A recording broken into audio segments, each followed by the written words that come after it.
दोस्तों नमस्कार, एक बार फिर से स्वागत है आप सभी का स्टडी पॉइंट में। तो साथियों, कैसे हैं आप लोग? चलिए, फिर से हम लोग हिंदी करने वाले हैं। हिंदी की बेहतरीन क्लास होगी। और जो लोग जुड़ चुके हैं, आप एक बार शेयर कर दें वीडियो को, क्योंकि आज की वीडियो में मैं ज़्यादा किसी के नाम नहीं लेने वाला हूँ और डायरेक्टली क्वेश्चन को सोल्व करने वाले हम लोग। ठीक है, तो आप लोग जितना हो सके उतना शेयर कर दो और सभी लोग लाइक कर देंगे वीडियो को स्टार्ट करते ही। ठीक, चलिए, पहला प्रश्न आपकी स्क्रीन पर आ चुका है कि निम्नलिखित किस वाक्य में सार्वनामिक विशेषण है। ठीक है, चलिए अब आप लोग देख लीजिएगा। इसमें पहला होगा रैली में लाखों लोग पहुंचे, गलत। थोड़ा दूध लाया लाया हूँ, ये भी गलत। किताब के थोड़े पन्ने बाकी हैं, ये भी गलत है आपका। वह खंभा गिर जाएगा, हाँ जी दोस्तों, ये डी नंबर सही है आपका। वह खंभा गिर जाएगा, इसमें जो है ना वह जो वर्ड है आपका, ठीक है, ये आपका सार्वनामिक विशेषण हो जाता है। ठीक है, चलिए, बहुत बढ़िया। कहने का मतलब ये होता है कि सार्वनामिक विशेषण कौन से होते हैं। इसमें आप लोग जो आपका पुरुषवाचक सर्वनाम होता है ना, पुरुषवाचक सर्वनाम और निजवाचक सर्वनाम, इनको छोड़कर सबको इसमें ऐड कर लेते हैं आप लोग। ठीक, अगला प्रश्न रहेगा, किस क्रम में संप्रदान कारक का सही प्रयोग हुआ है। किस क्रम में संप्रदान कारक का सही प्रयोग हुआ है। बच्चे के लिए मिठाई लाओ, ओके। दूसरा होगा हाथ से घड़ी गिर गई, हिमालय से नदी निकलती है, आसमान का रंग नीला है। 2 नंबर प्रश्न, पहला ऑप्शन सही है।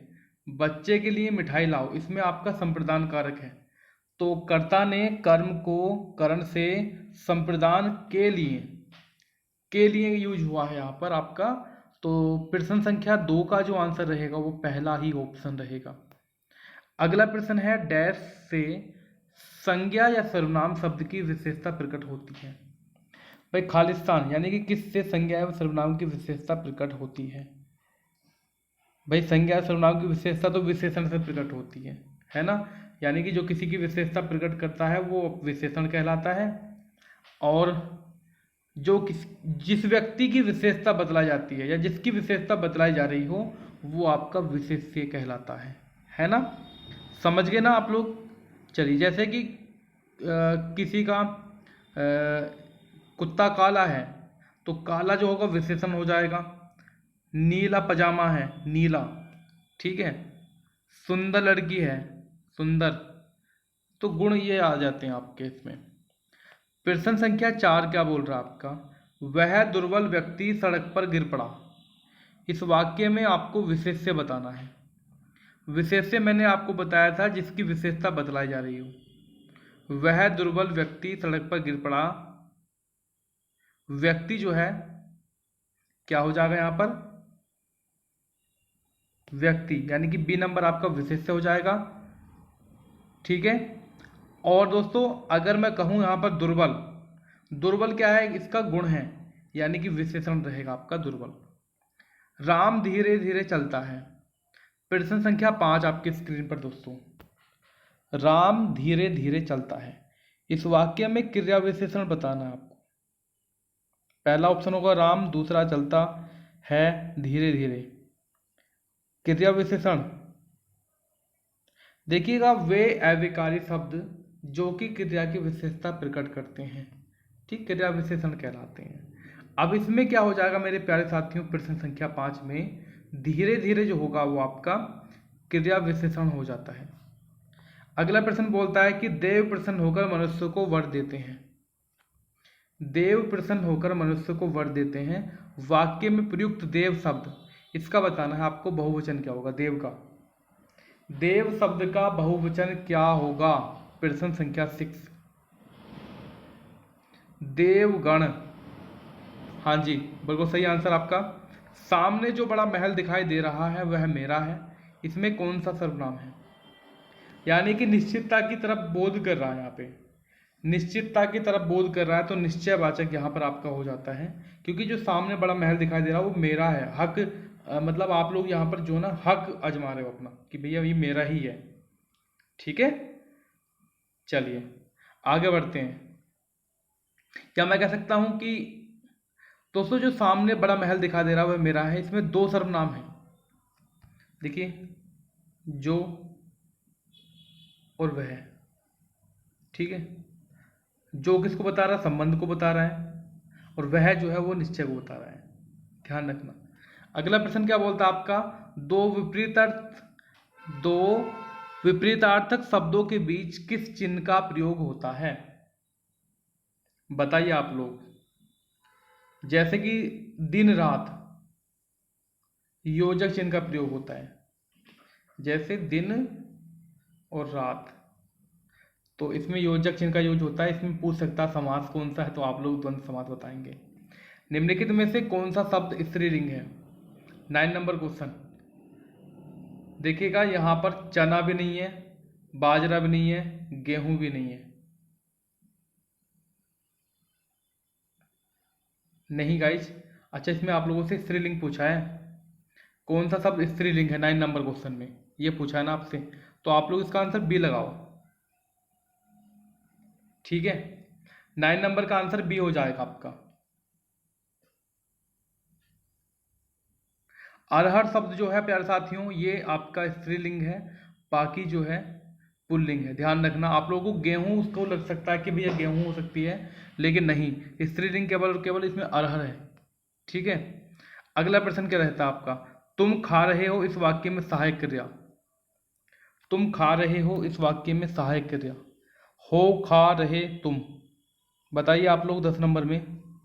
दोस्तों हो, ये आपकी सहायक क्रिया हो जाएगी। 11 नंबर प्रश्न बोलता है कि निम्नलिखित में से निबंधकार के रूप में कौन चर्चित रहा है? विद्यानिवास मिश्र, मोहन राकेश, शंकर शेष और कमलेश्वर। निम्नलिखित में से निबंधकार के रूप में कौन चर्चित रहा है? बताइए आप लोग दोस्तों। 11 नंबर क्वेश्चन आपका। दोस्तों विद्यानिवास मिश्र, इनका आंसर पहला होगा 11 नंबर क्वेश्चन का। और सभी लोग एक बार लाइक कर देंगे वीडियो को फटाक से। अगला प्रश्न बोलता है कि उपसर्ग जहां किसी संज्ञा विशेषण से जुड़ते हैं वहां क्या होता है? किसी समास का निर्माण करते हैं, संधि का पालन नहीं होता, प्रत्यय विधान नहीं हो सकता, अन्य उपसर्ग का प्रयोग वर्जित हो जाता है। ठीक है,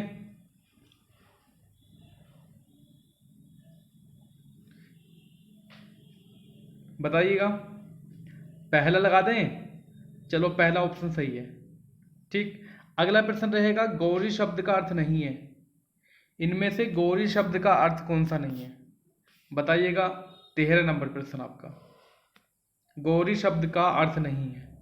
पार्वती, सरस्वती, हल्दी और पृथ्वी। 13 नंबर क्वेश्चन। बी नंबर सही है आपका। ठीक है, गौरी शब्द का अनेकार्थी शब्द जो है वो आपका सरस्वती नहीं है। अगला प्रश्न रहेगा पथ प्रत्यय शब्द युग्म के सही अर्थ भेद का चयन करना आपको। पथ, पथ्य, तो पथ का आंसर क्या रहेगा? हाँ जी, बहुत सही, पथ का आंसर रहेगा मार्ग, और पथ्य जो होता है रोगी का भोजन होता है। सामंजस्य शब्द का समानार्थी शब्द बताइएगा। प्रश्न संख्या 15 आपकी स्क्रीन पर है। सामंजस्य शब्द का समानार्थी बराबरी, तालमेल, मेलजोल और समता। 15 नंबर, तालमेल सही आंसर हो जाएगा आपका। इसके बाद रहेगा 16 नंबर क्वेश्चन। शीतल, मंद, सुगंधित हवा का समानार्थी शब्द बताना है आपको। 16 नंबर आंसर रहेगा बयार। अगला प्रश्न रहेगा निम्नलिखित में व्यंजन संबंधी अशुद्ध वर्तनी बतानी है आपको। 17 नंबर क्वेश्चन, ये आपका हो जाता है। ठीक है, श्राप नहीं होता, वो होता साप, ध्यान रखना। साप जो है शुद्ध शब्द, श्राप नहीं है। छत्र छाया शब्द में अशुद्धि का कारण बताना है आपको। प्रश्न संख्या आपका 18। छत्र छाया शब्द में अशुद्धि का कारण संधि, समास, उपसर्ग या प्रत्यय। प्यारे साथियों 18 नंबर क्वेश्चन बोलता है आपका संधि हो जाएगा यहाँ पर।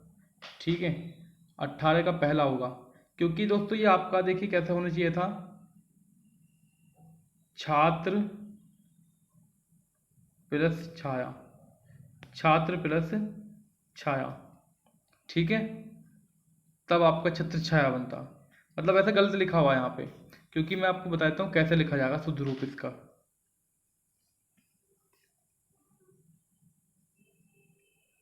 ये रहेगा शुद्ध रूप, ठीक है।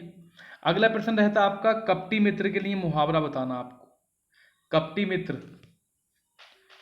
दोस्तों, आस्तीन का सांप जो होता है ना, वो कपटी मित्र होता है ना।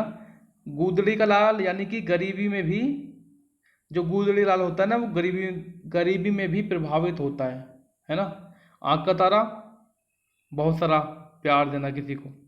और पीठ ठोकना, इसका मतलब होता है आपका साहस बांधना, कहते हैं शाबाश। अगला प्रश्न रहेगा आपका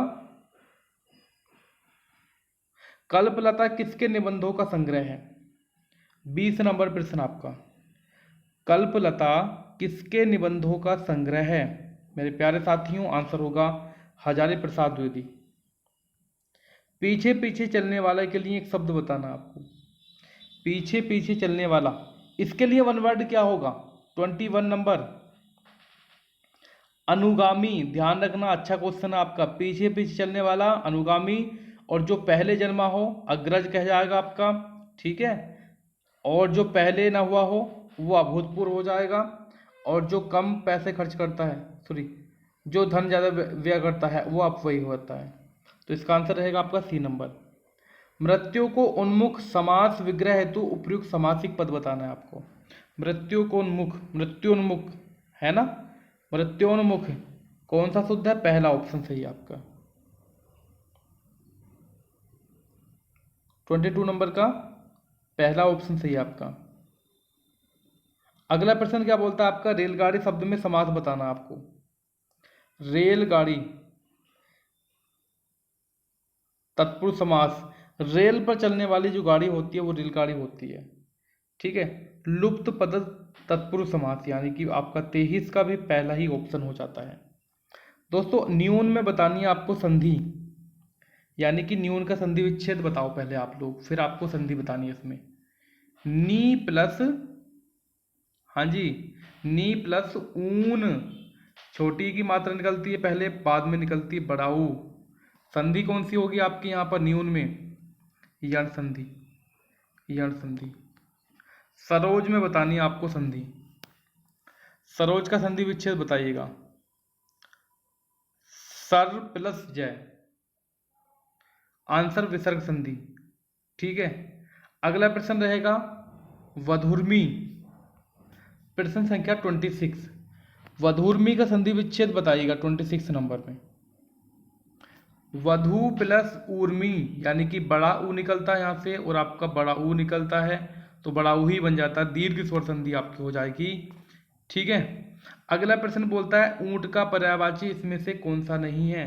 27 नंबर आपका, ऊंट का पर्यायवाची इसमें से कौन सा नहीं है।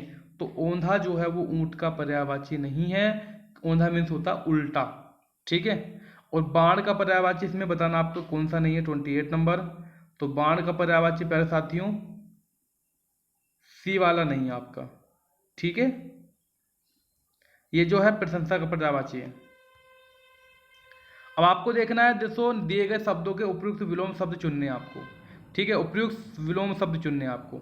ऐहिक का बताना आपको 29 नंबर में, 29 नंबर बताइएगा आप लोग। ऐहिक का जो विलोम होगा परालौकिक होगा, ठीक है। अभिज्ञ क्या होगा, अनभिज्ञ हो जाएगा। उन्मुख का विमुख हो जाएगा। प्रवृत्ति का निवृत्ति हो जाएगा। अगला प्रश्न बोलता है आपका आवेशित का विलोम शब्द बताना है आपको। आवेशित का जो विलोम शब्द होगा वो आपका अनावेशित ही होगा, ठीक है। अगर आप लोगों ने अभी तक वीडियो को लाइक नहीं किया, लाइक कीजिएगा। इस वीडियो में मैं आपको केवल और केवल 30% ही करा रहा हूँ। अपना स्कोर कमेंट सेक्शन में लिखिए, कितना स्कोर रहा आपका, कितना स्कोर रहा। Thank you so much, bye bye.